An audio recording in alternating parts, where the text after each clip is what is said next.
Well, hello, football fans. Thank you so much for being with us again this week, this time with a special edition of our ShawLocal.com Bears Insider podcast. Sean Hammond, our Chicago Bears beat reporter from Bears Insider, is here. Our Shaw Media Group sports editor, Kyle Nabors, along as well. And I'm back too. I am Hub Arkush. Great to be with you all. And a lot of work left to do, but as far as the Chicago Bears and their fans are concerned, they've got the head coach, they've got the general manager.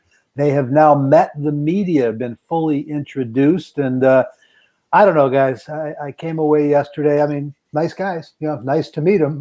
We got some questions answered. I think we have a few ideas of where to start. But this one is anything but dramatic. These are two quality choices, nothing particularly unique or special. And personality-wise, Sean, you were in the room with me. I don't think anybody's going to light the world up. I don't expect a lot of controversy anytime in the near future. But solid football guys, no question about that. And nice guys, and that's about as much as we learned yesterday. Yeah, it's hard to really know what this is going to look like come next season, and we probably won't know until we actually see these guys doing the job. They can talk about it all they want, but it's one thing to talk about it and to have these good ideas and want to build your team through the draft, and it's another thing to actually execute that plan.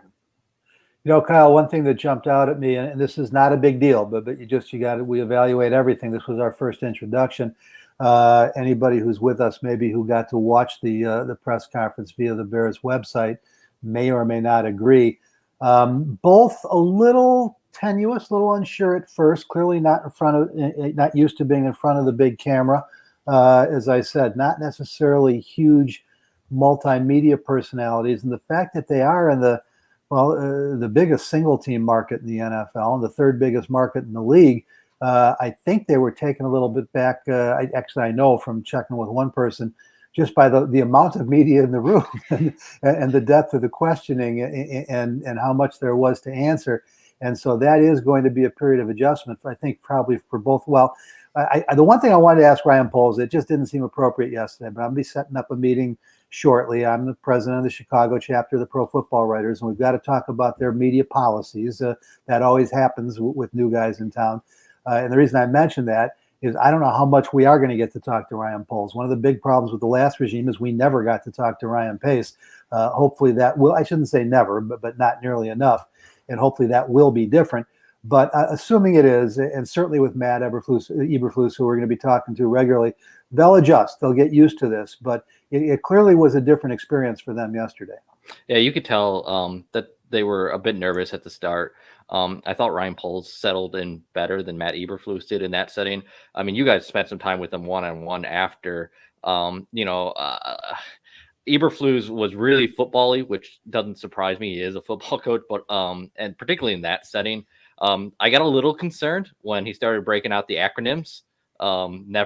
Never a great sign. It works for a high school and sometimes a college coach. I don't like that kind of idea when it comes to dealing with grown adults. It can backfire, but I mean, he's had success at prior stops, so I'm assuming that's more a symptom of being in a setting like that than the way he actually interacts with his players. Well, yeah, I mean, the one thing I can tell you just from as we researched it, as we began to realize he was the likely choice, is hits is something that he has taken with him everywhere he's gone, and that's been really what the primary philosophy, the defense that he built with the Indianapolis Colts: hustle, intensity, take care of the football, and smart and situational. That's the way he describes the way he wants his team to play.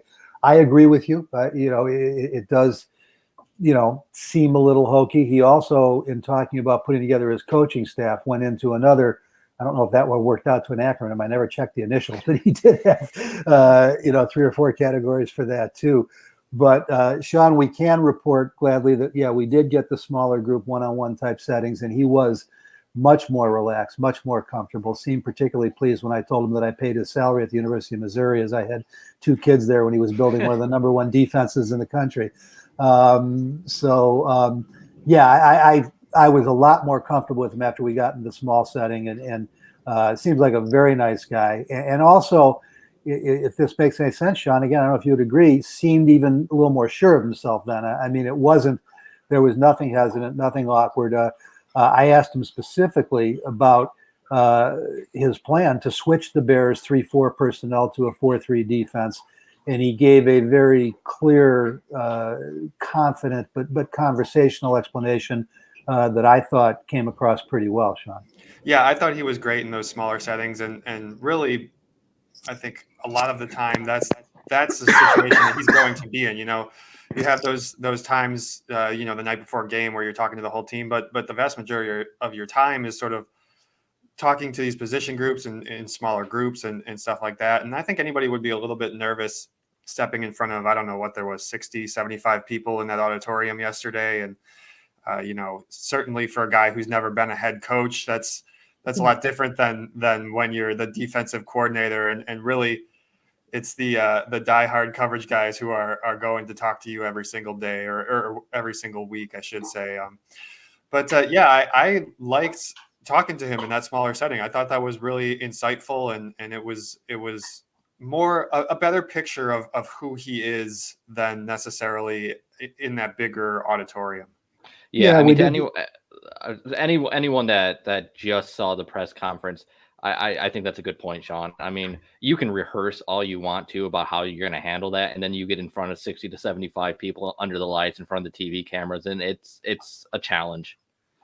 Okay, Kyle, I was just going to add, we did the same with Ryan Poles, and I thought he improved himself, not improved himself, but he came across even better, not better than Eberflus, but he improved more than Eberflus is what I'm trying to say. He was really, he was pretty clearly glad to be off the big stage and seemed to enjoy talking to us. And, they were very comfortable, once we got away from the cameras. And it's hard to think back, but you go back 4 years, Matt Nagy was nowhere near the guy on opening day that he was by the time we got to training camp that first year. There is a settling in period for these guys. And speaking of settling in, one thing I want to do, guys, I often forget to do this until we get well into the podcast, but for those listening as a podcast, we certainly appreciate that. But if you want to participate, we do this live.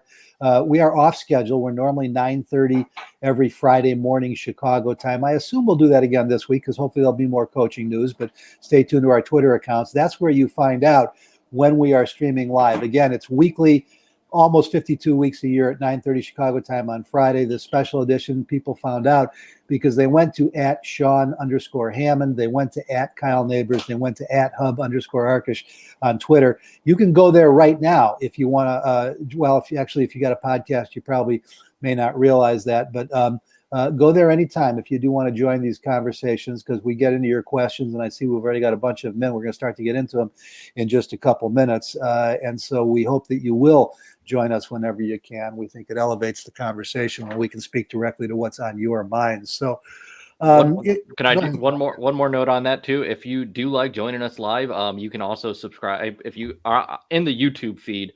If you subscribe to Shaw Media and then hit the little bell that gets the notification that'll tell you when we go live. So that's another little way to get into the podcast each week, just in case we do get out of our usual 9:30 Friday time.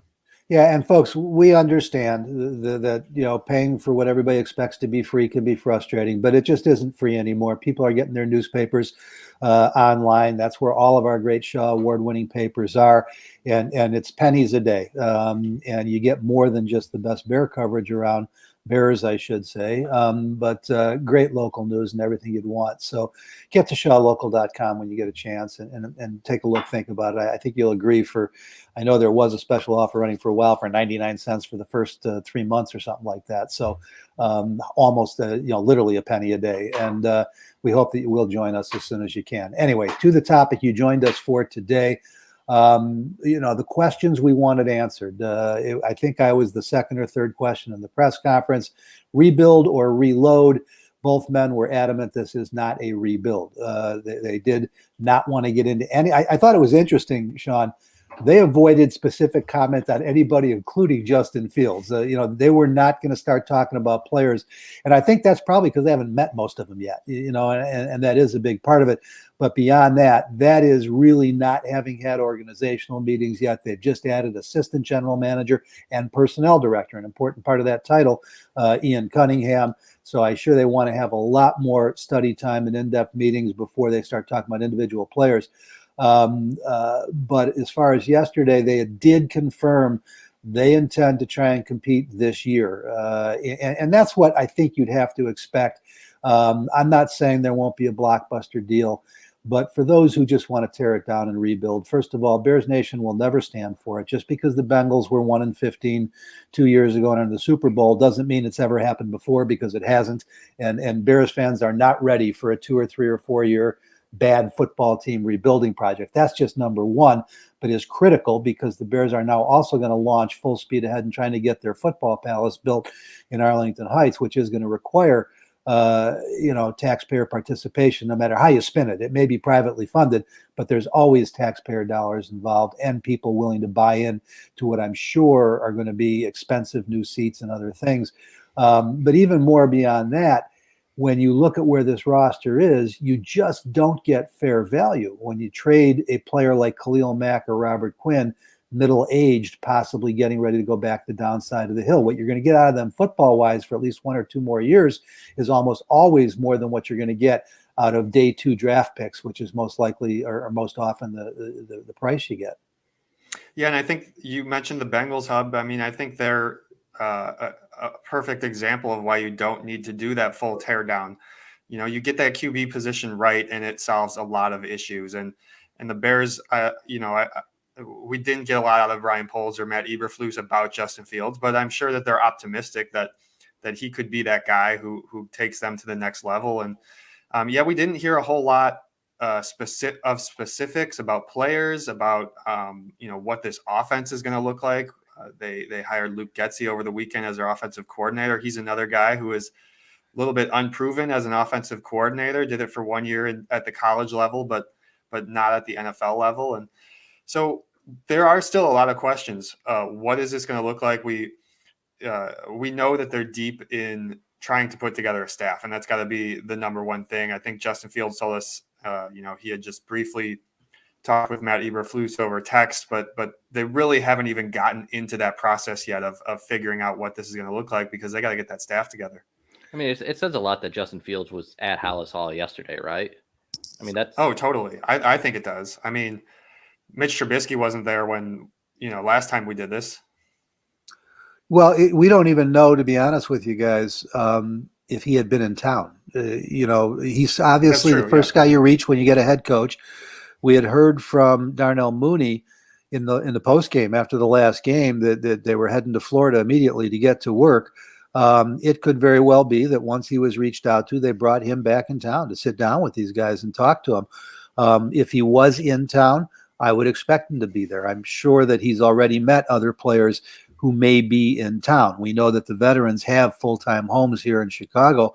A lot of the first and second year players have just been renting and not even set up shop, may have, quote, literally gone home once the season ended. So should we go ahead and get down to Florida and start our work as well? Well, if you've got a second home down there we can all stay at, which most of them do, that would be nice. But, honestly, I might as well find some way to get in trouble in this podcast.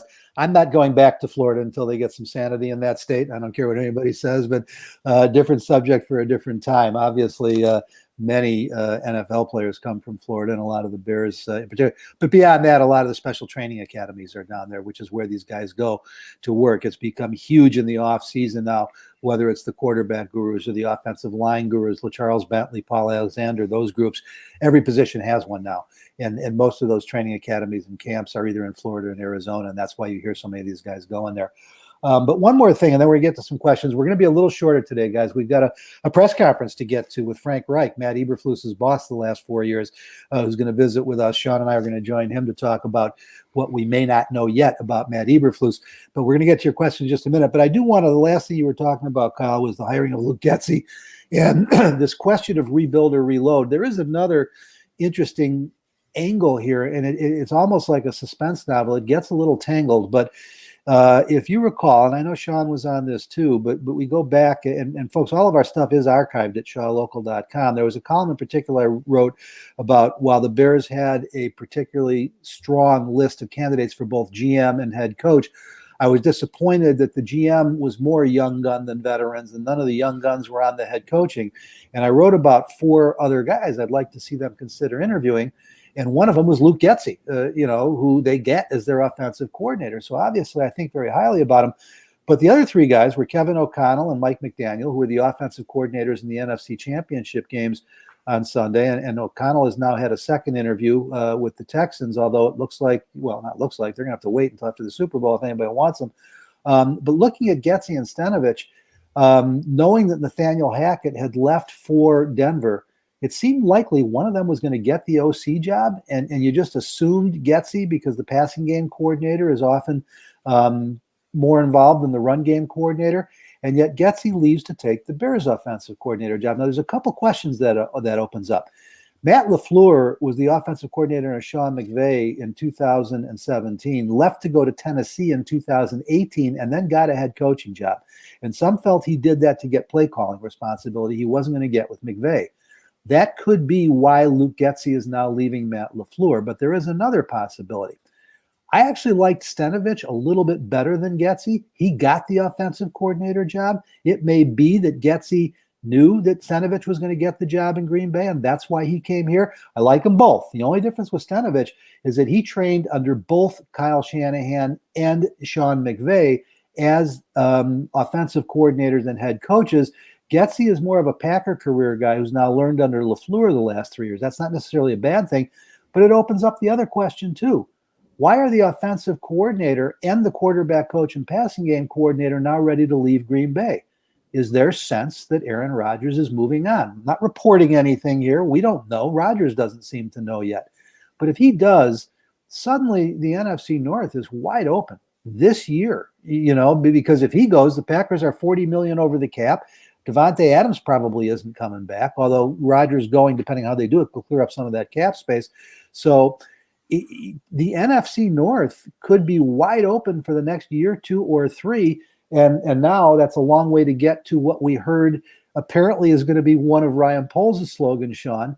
We're going to take the NFC North back and we're going to keep it. And I think that it doesn't take a lot of homework to see that if this middle-aged defense under this defensive specialist can be top 5, top 7 again for a year or 2, time for the offense to come along. You don't want to be a 4-13 team playing for draft position. Well, and I think that's the most exciting thing about this Eberflus hire is what is he going to do with that defense? We know he's going to come in and he's going to implement his 4-3. He told us that yesterday, and that was pretty much expected. But what effect is that going to have on these guys? Can he get that defense back to a level that it was a few years ago? And the real exciting thing is that in his 4 years in Indianapolis, the Colts have been top 10 in takeaways all 4 years, or at least tied for that 10th spot. A lot of guys, we talk about those takeaways as fluky, as luck sometimes, but I think there's some merit to the fact that the Colts were able to do that on a relatively consistent level for something that's generally seen as hard to produce. Kyle, one of the points that Matt made with us in our smaller session was that in his last 3 coaching stops, Cleveland, Dallas, and Indianapolis, the first thing they did was convert a 4-3 to a 3-4 to a 4-3. And now in Dallas, Monty Kiffin was there along with Rod Marinelli. I forget who he was working under in Cleveland. But this has been the first thing he's done in his last 3 jobs. It earned him a head coaching job. And as we went over the personnel, again, assuming that everybody is still there, the Bears are uniquely suited to play either the 40 or the 30 front. And in fact, if you look at the snap counts and the defenses, they were in a 40 front, which in essence is a 4-3 or at least a nickel or a dime 65% of the time anyway. So this is not as dramatic a change as some people might think.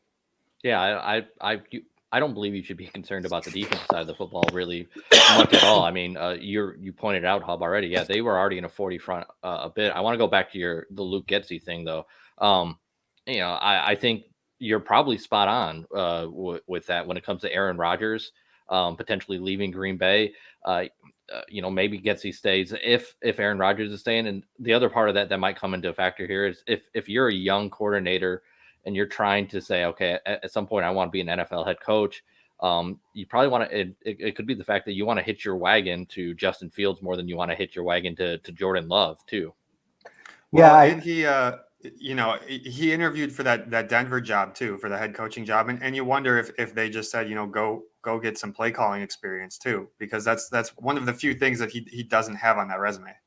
Yeah, I mean, again, guys, I'm throwing out the possibilities. I don't have the answer. And as we get to some questions now, I would just add, the other thing I really liked about Stenavich was, in addition to being the run game coordinator, he was the offensive line coach, and he did a remarkable job with Bakhtiari down all year. He made Elton Jenkins a Pro Bowl center into a left tackle. Jenkins went down. They never really got Bakhtiari back, and just working with not far less, but less talent than the Bears had. He had a much better offensive line. Getsy, in addition to being the passing game coordinator, was the quarterback's coach. So it'll be interesting to see what the Bears do with their staff. We'll get into that a little bit more as we go on too, because when Sean and I visited, in the smaller group with Matt, he was pretty definitive about having some real interest in some of Matt Nagy's staff. He didn't name names. But the question I asked is, a lot of guys do this, especially first-year head coaches, just for some continuity in the building and in the locker room, retaining at least one or two of the prior coaches.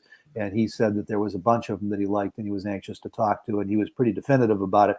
Didn't say it's absolutely going to happen, but Sean, real quick before we get to questions, I don't know if you heard the same thing, but in his answer, it almost sounded to me like it would be disappointing now if it didn't happen with at least one or two coaches. Yeah, he sounded optimistic about that prospect for sure. Sean, or Kyle, I should say, you're our webmaster here. You want to get some folks into the show, or what do you got lined up? Yeah, let's start at the top, and I'm just going to work our way down in chronological order here. We'll try and get through the ones that are in here. We're going to start with our guy, Hairless Yoda. Hairless Yoda. I understand that Flus couldn't go into detail about offensive scheme because they're still developing that scheme to match the personnel. However, what scheme will the offense likely resemble? If you look at what they did so well in both Dallas and Indianapolis, while he was the, I think, assistant head coach defense for a while in Dallas and then the defensive coordinator in Indianapolis, they're going to run the football, and they're going to develop a Kyle Shanahan style zone read type running game, which sets up play action. There will be some RPOs involved, but it is not going to resemble the Kansas City Chiefs or what Matt Nagy wanted to do. I shouldn't be definitive about that, Sean. That's why they're bringing in Luke Getsy, to bring him into the current modern age of the NFL. But Tigers don't change their stripes. And so this is definitely going to be, I believe, a run-first offense with most of the passing coming off play action. Yeah, and Ryan Poles also told us that he loves what he's seen from the two running backs, and David Montgomery and Khalil Herbert. And, he puts a big emphasis on depth on that offensive line. So I certainly wouldn't be surprised if that's the direction that this goes. And, we'll have to see who else they can bring into this offensive staff. With Luke Getsy on board, I think you're going to see a lot of concept you saw in Green Bay, but the offense that I immediately gravitate to, and knowing the coaching tree and the past history of these guys and the way it kind of sets up, I think you're going to see a pretty similar offense to what we've seen the last few years in Tennessee. Well, I think everybody would like to, but do you have a Derrick Henry? I think it's part of the problem. Well, you may have to go with, in terms of the running back situation, it may look more like Green Bay in terms of Aaron Jones and AJ Dillon, but in terms of the passing game, I think it might look pretty similar to Tennessee. Well, it's interesting, Kyle, because I guess my argument there would be that passing game is designed to protect Ryan Tannehill, and I think that's probably the last thing they want to do with Justin Fields. I think they want to build this offense around the run game, but number 1A or 1B would be also around Justin Fields. I think they do want to get him. If Ryan Poles believes what I've suggested, that the comp traits-wise to Fields, one of the best ones is Patrick Mahomes, then I suspect you want to get that out of him. And again, this was an interesting little sidelight, and none of this was off the record. We were recording, but in our smaller group setting, Ryan Poles did talk about one of the remaining liabilities of Patrick Mahomes and what happened in that game on Sunday, that he got away with some of that crazy stuff he does in the first half, and it looked great. And then when the Bengals took the crazy stuff away in the second half, he appeared comfortable the whole time. He kept trying to make plays that weren't there. And he said that's one of the things they're still working on with Patrick Mahomes. So even he's not a finished product. Yeah, I want to going back to Tennessee. The thing with they dialed it back a little bit this year, but I believe it was the 2020 season. They led the league in play action rate. And I think a concept like that, where they're taking deep shots, which is something we know Justin Fields feels comfortable with that arm. And if you run a lot of play action, you're going to, I think, give Justin Fields the best opportunity to kind of improvise and use his athleticism. Well, and this gets us to what we all know is the Bears' greatest need. There's no question about it. When you have A.J. Brown and Julio Jones, if they could ever keep them on the field together to complement Derrick Henry, you can do that kind of stuff. Unless the Bears have a wicked awesome, off season, both in the draft and free agency, I think they're probably a year away from having enough wide receiver talent to be able to do as much as they'd like to in the passing game. That'll be one of the fascinating things to watch about this offseason. And that's kind of brings us up to the next question in line here, which is from Alan Dunlap. How about I'll let you take it away here? Alan says he thought defensive coaches wanted ball control offenses that soak up time of possession. What does it say that Eberflus wants vertical offense? Well, again, I don't know that he wants vertical offense, and it's not just defensive coaches.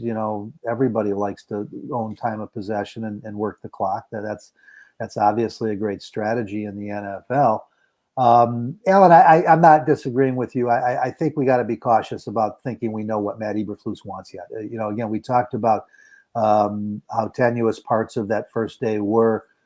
He clearly was distracted by the need to get his staff together. He went back to that 3 or 4 times, and that makes me feel good because, when Ryan Poles described the qualities in Eberflus that told him that this is the guy he wanted, one of them was his network around the NFL, his ability to put together a great staff. And I think that was kind of hanging over that whole day yesterday. So, when we say he wants a vertical offense, I don't know, Sean, maybe I missed something, but I didn't hear anything to suggest that yesterday. Everybody wants it if you can have it, but you got to start to prioritize what you're going to have and what you're not. Yeah, I was just searching our transcript here to see if that was the exact word he used, but it doesn't look like it. But I mean, I think you can come to that conclusion by looking at the hire he made in Luke Getsy, or at least think that that's one direction that they can go. But I'm with you, Hub. We have to see how this all filters out, who else they can bring aboard, and really, he didn't commit to this offense looking like anything yesterday. There was no one way or the other on what this is going to look like. No, what he did talk about, Kyle, was because he was asked repeatedly, and he couldn't have made it any more clear. He's going to be the head coach, not just the defensive coordinator. And I think most will agree at this point, if Matt Nagy had one overriding failure in his 4 years, because it wasn't all bad, it's that even at the end, he gave up play calling grudgingly. He wanted it back. He was more focused on the offense. He never really, focused on becoming the complete head coach, balanced offense, defense, special teams. And Eberflus, I think did some homework because he went out of his way to point out he loves having Luke Getsy. He thinks he's going to do a great job running the offense, but he is going to be very involved. We don't know what he's going to do special teams wise, but now that McDaniels is official in Las Vegas, I suspect that he's trying to work out something with Rich Bisaccia. That's what we've been hearing. They were together in Dallas. Bisaccia is a respected special teams coach. So he's going to bring in these guys that he thinks can be excellent coordinators. He doesn't have a defensive coordinator yet, but he did emphasize, I can't remember the exact quote, but he said, I was hired to be the head coach, and that's what I intend to be, something to that effect. And he is going to be involved in the offense. So I think we got to give this a little bit of time, Alan, and we'll have a better sense for what he wants to do. And a lot of that's going to get back to, they were very big, both Ryan Poles and Matt Eberflus, on figuring out what you're really good at and focusing on that, and then identifying the weaknesses and trying to fix them. So what they're going to do is they're going to figure out what offensive talent's already in the building. That clearly favors the running game at the moment. And I think it's safe to say they're going to be run first this year for sure, no matter what happens. But this is going to evolve over this first season, and I think we'll have a better sense of who Matt Eberflus really wants to be as a head coach by year 2. Real quick here, I talking about potential defensive coordinators. I had someone message me last night about Sean Desai. And I bring up Sean because obviously he's someone who we're all high on, potential of, if you could keep him in the building. My question for Hub is, I can't remember. I'm trying to was the Bears switched to a 3-4? That was with Fangio when he was hired with Fox, right? They were fourth. Obviously they were 4-3 prior to that. I couldn't remember if they made the change with, the prior regime or not. Now I'm Mark Trestman. Yeah. So, but and Sean Desai predated Fox, right? Sean Desai was here under Trestman as well, so he's probably has. So you would think, as we were saying earlier, the Bears were already in a 40 front quite a bit. So just because their base defense was 3-4, I don't think that disqualifies Sean Desai. I guess my logic I'm going for here. Mark Trestman, the defensive coordinator, ran a 4-3, and it's not a tough trivia question, although I'm amazed how many people fail to get it, because he was one of the worst in the league when he was here. It was Mel Tucker, right? Yeah, he's now the $95 million head coach in Michigan State. So, but more to the point, think about Ron Rivera. When he got let go by Lovie Smith, and that never really made any sense to anyone except that Rod Marinelli and Lovey were so close, and that was the chance to give the defense to Rod. But what Chico first did was he went looking for a 3-4 team because all he'd coached is 4-3, and he wanted the experience of both to be a head coach. So, and Eberflus pointed out he's coached both as well. If Sean Desai's goal is to be a head coach in the NFL, and Sean, I certainly got that impression all this past season, then he'd be well served, to coordinate a 4-3 defense and prove that he can do either. Again, Eberflus spoke highly of Matt Nagy's staff and said that he's anxious to try and find some assistance off that staff, but he gave no indication one way or the other if Sean Desai was one of the guys he was talking about. Yeah, and Sean, you're right, Hub. He already talks like a head coach. I really enjoyed meeting with him once a week when we got those coordinators, and he has the right demeanor for the job. And he's a guy who he really enjoys teaching, and that's a big focus for him. He has taught in the classroom outside of football as well, and I really don't think he would have a problem. Certainly he already knows a lot about a 4-3 defense, and I don't think he would have a problem diving into that and becoming an expert on that defense as well. Kyle, what's changed in the last really 5-6 years is wide receiver is still the diva position, but the superstar position at this point in the NFL is these linebackers, and especially these inside linebackers, these undersized guys who are athletes and run like deer. And what's happened is that the linebackers have become so athletic, and the defensive linemen have gotten so athletic and so much bigger and stronger. It's not unusual to see a 325-pound 3 technique now. It used to be those guys were all 295, 305. And so the personnel has become much more interchangeable than it was 5, 7, 8 years ago. You had to have specific players to play a 3-4 or a 4-3.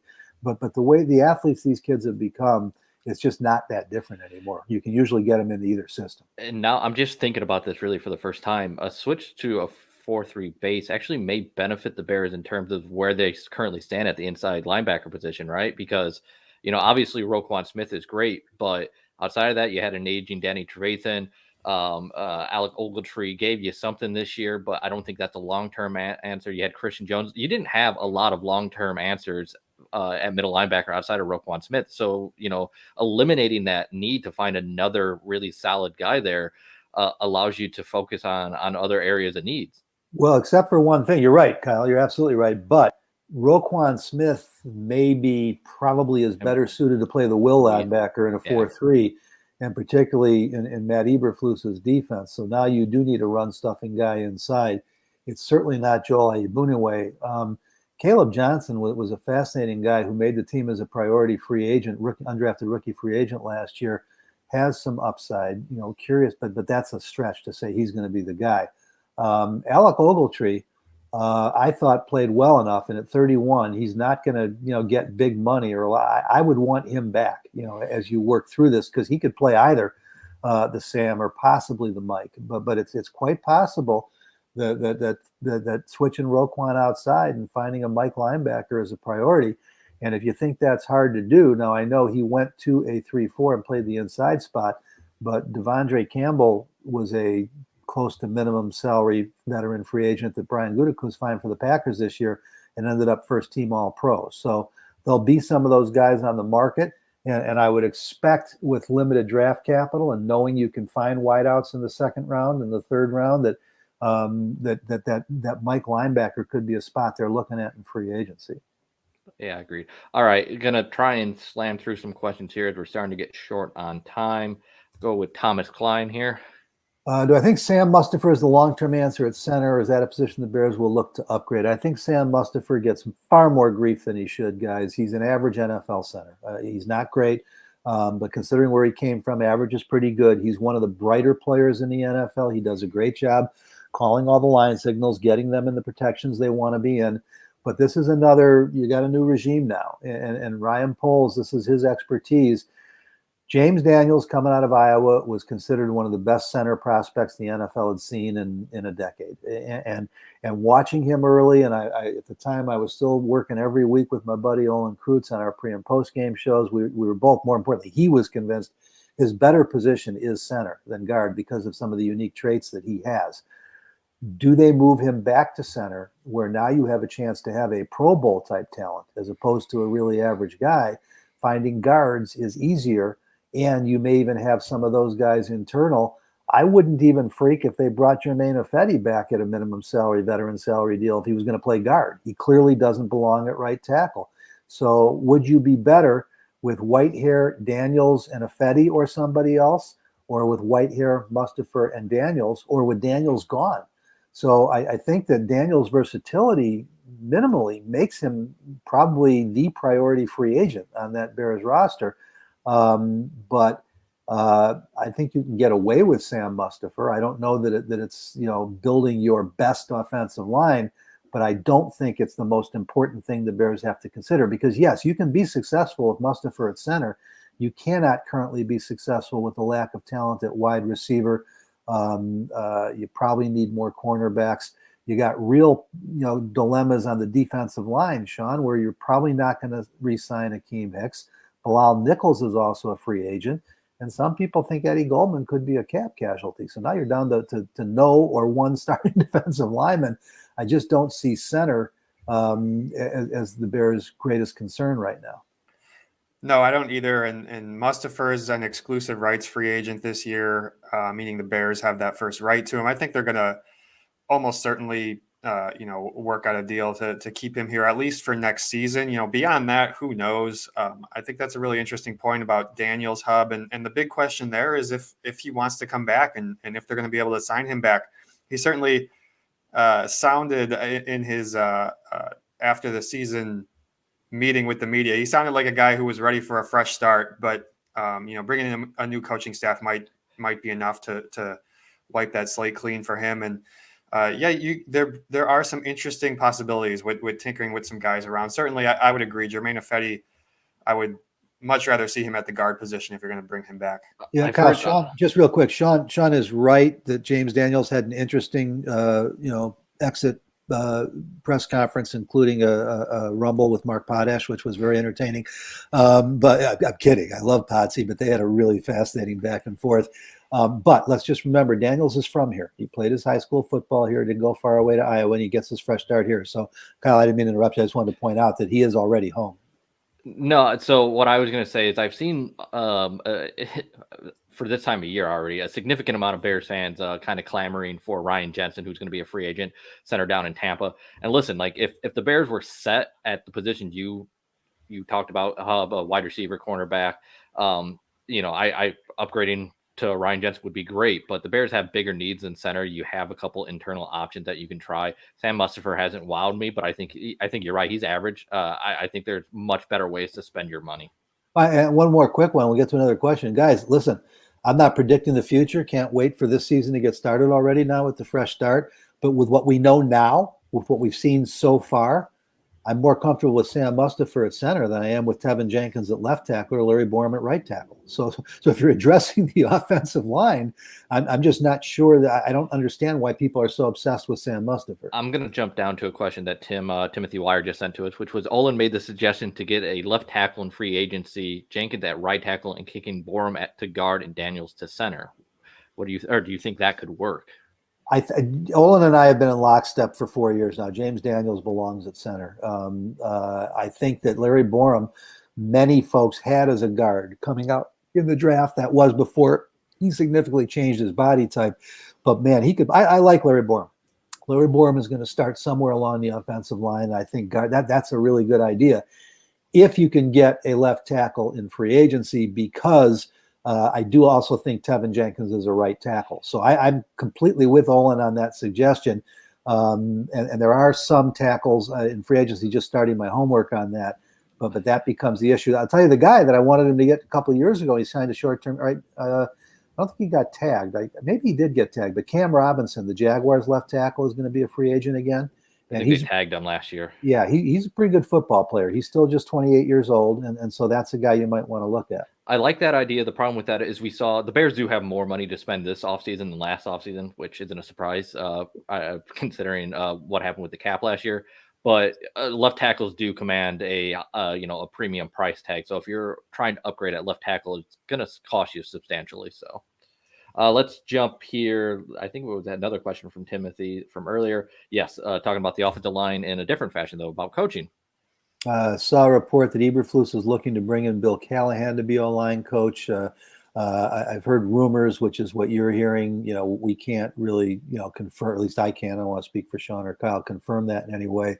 Bill Callahan, it didn't work out so well as a head coach, but he is a highly respected offensive line coach. And everywhere he has coached the offensive line, and I'm pretty sure Matt and him worked together in Dallas for a while. They've had some real success. So I am not, it's not personal, but I'm not the world's biggest Juan Castillo fan. I didn't understand that hire. The Bears had, Harry was one of the most respected offensive line coaches in the game, one of the very best, and he was kind of scapegoated at the end of that second year, along with Mark Helfrich. Harry Hiestand I'm talking about, of course. And when Juan came in, he was a veteran guy who'd had some success. He bounced around quite a bit. I never really got comfortable with him, Sean, and a guy like Callahan, I think probably would be a real upgrade there too. Yeah, and you're right. They did work together, Callahan and Eberflus in Dallas, it looks like, for a couple of years. So maybe there's something to that, but yeah, it's kind of a wait and see at this point. Yeah, and talent is everything, obviously, but you look at what that Dallas offensive line became. Tyron Smith was a project when they took him in the first round, and Callahan made him the best left tackle in football. Whether Zach Martin was going to be one of the best guards in football or not, I don't know. But again, and then Lael Collins, who slipped to the fifth round of the draft because of character questions, he became a Pro Bowl tackle. Callahan is a stud offensive line coach if you can get him. All right, we got running out of time. I want to try and get to three more questions here, guys. I'm going to start with one from Brian, and also Alan had a kind of a similar question in terms of communication prior to OTAs with Justin Fields. But Brian's question: how much interaction can the new coaches have with the players before the camps open up? They can talk every day. They just can't cause them to work. They can't. They can come to Hallis Hall on their own, but they cannot run any organized. That's where the phrase OTA came from. Organized team activities. It's because you specifically cannot have any organized team activities until, with a new coach, they get a 2-week head start. So it'll be the first week in April, however that calendar falls. But they're texting, they're talking, they can Zoom. Anything the players want to do that's voluntary, even if they're not under contract, it doesn't matter at this point. So they can have all kinds of contact. How soon can they be given a playbook? First week in April. That they don't get. That would be considered an organized team activity. All right, let's see here. Alan Dunlap with the question. Now, again, though, just to be clear, that doesn't mean that Luke Getsy and Justin Fields can't spend hours together talking about his scheme. And yeah, I mean, there's rules and there's rules, So they don't even get books anymore. The iPad, theoretically, Justin's not supposed to get that until April. I got to check even that, to be honest with you, though, because why? They're both under contract. And now Getsy's got to finish writing that playbook first. Let's not forget, he can't just bring the Packers playbook with him. So it's going to be a while. But there's going to be significant contact and chalkboard work between Fields and Getsy, I can assure you. I'm going to pull this down for Alan before. I would actually love to be in an NFL like coach's room and see them actually build a playbook, when they get hired to staff. I think that'd be really cool. Yeah, and there's different ways that it gets done. I know from talking to coaches over the years. In many cases, it's the offensive coordinator literally locking himself in a room like anybody else writing a book. And in other cases, it's all done communally with the entire offensive staff. It just depends on how the head coach and the offensive coordinator want to go about it. All right, now pull up Alan's question here again for you, Hub. Well, since the Bears now have an assistant GM, does that mean Poles will act more like a team president? No, it means he'll act. Guys, we're so hung up on these titles. We are told, Alan, that Ryan Poles has complete control of the football operation. So, whether that means that they need another $30 million for one more upgrade to the best facilities in the NFL already, and he's got to find that in the budget and get it from George McCaskey. Whether he goes to George for that $30 million or to Ted Phillips, I don't know. I'm quite sure that they have a budget. I'm quite sure that he will, jigger that budget if that makes any sense where necessary, maybe try and save here to spend there. There may be a free agent move he wants to make that takes him outside the budget that he'll go directly to George McCaskey for. So when we talk about acting like a team president, no, the team president is going to be busy trying to get a new football stadium built. But we do know that, unless I'm wrong, Sean, but I could have sworn I read that as assistant general manager, Ian Cunningham will also be the personnel director. I thought I read that. Now, I may be imagining things. I'd have to go back and double check on our press release. All right, well, let's finish this up here with a question from our guy Kwai. Kwai wants to know, how do the three of you feel about Eberflus declaring he will not call the plays at all, but will be more of a game day CEO? Kwai, I mean, that's what a head coach does, and he didn't, by the way, when he said not at all, he'll be involved in key situations on both sides of the football. When they make a decision to go on 4th and short, he's going to want to weigh in on whether they're running or throwing. In the second half of games, nobody likes to play prevent, but he's going to want to be involved in whether they're playing, an 8-man shell or bringing pressure. But when it comes to each play, calling in the coverage, this was always the problem for Matt Nagy. You can't focus on everything happening on the field when you're focused specifically on that. So the defensive coordinator will call signals, Sean, but it's not as if Matt Eberflus won't be calling some defenses as well. Yeah, I think that's a good thing that he's going to have his, he's going to be involved a little bit in everything. And I think it's really hard to be a play caller and deal with those game management responsibilities, whether you're an offensive guy, a defensive guy, whatever. That's just a lot on your plate for one guy, one person. And I think, you have to make these decisions pretty quickly when you're talking about timeouts and challenges and stuff like that. So I think it's a good thing that he's going to be looking at this with a broad approach. Kyle, anybody who watched the NFC Championship games knows Sean McVay may be the best thing since sliced bread as far as NFL coaches go. But you could see visibly how upset he was with several of his own horrible play calls on Sunday. I mean, and so even the guys who are really good at it, and as close as that game was, one of those could have been the difference, and so, yeah, there's a few guys who do it succafully, but it's not the majority of guys who are successful. You could see him telling his guys, my bad, on one of those, I don't know, 3rd or 4th down plays. Well, after our experience in Chicago the last several years there, I think we all, even if it doesn't turn out to be completely true, he is going to be involved. But just hearing it, I think, gives us a bit of sense of a relief. Well, yeah, and I think my sense also, an additional sense, and I could be wrong, he was ready for the question. I mean, don't think these guys weren't prepped for yesterday. Yeah. And that becomes a concern too, because we have, I'm just being honest, and I hope they agree. I'm real friendly with these guys, the Bears Media Relations Department. They're really good people, but that has not been the most successful operation the last couple of years. And now, how much of that was due to the level of control that Ryan and Matt, the last Ryan and Matt, had over it, and how much of it was their own doing, I don't know. But in terms of yesterday, there's a reason that waited until Monday, and there was plenty of work that went into that. And there were a few questions that they were obviously ready for, and that was definitely one of them. Yeah, absolutely. And one other point, focusing on game management and being good at game management are also two different things. So we'll have to see once the season starts what that actually looks like. Yeah, we just referred to Mike Tomlin for that. Well, guys, this is a special edition of our podcast. I think I can go ahead and say we'll be back Friday morning at 9:30. Hopefully there'll be more information. I expect the Bears to have more assistant coaches. If not, we will at least have a better feel, more time to study and catch up on what happened yesterday.